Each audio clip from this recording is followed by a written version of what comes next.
تقسیم کر رہا ہو اور دوسرا شخص اللہ کے ذکر میں مشغول ہو تو ذکر کرنے والا افضل ہے۔ فائدہ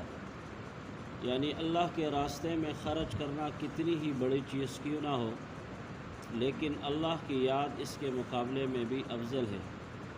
پھر کس قدر خوش نصیب ہے وہ مالدار،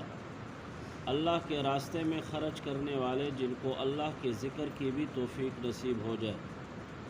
ایک حدیث میں ہے کہ اللہ تعالی شانہ کی طرف سے بھی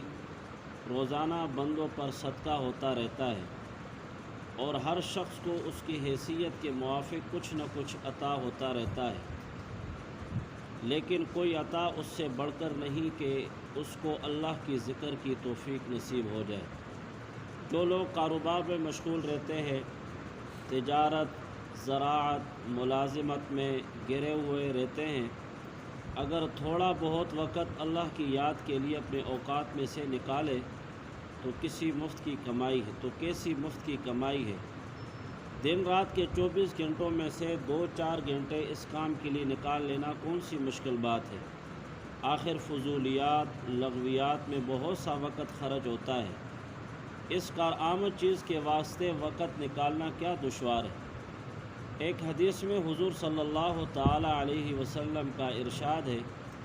کہ اللہ کے بہترین بندے وہ ہیں جو اللہ کے ذکر کے واسطے چاند، سورج، ستارے اور سیاہ کی تحقیق رکھتے ہیں،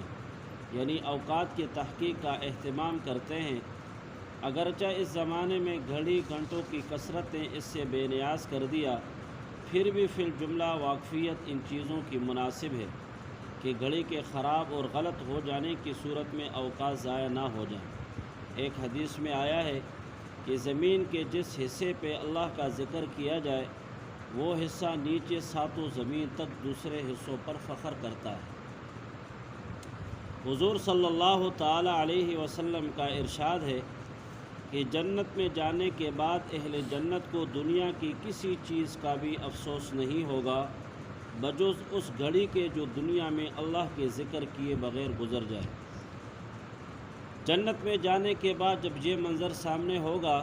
کہ ایک دفعہ اس پاک نام کو لینے کا اجر و ثواب کتنا زیادہ مقدار ہے کہ پہاڑوں کے برابر مل رہا ہے، تو اس وقت اپنی اس کمائی کے نقصان پر جس قدر بھی افسوس ہوگا ظاہر ہے۔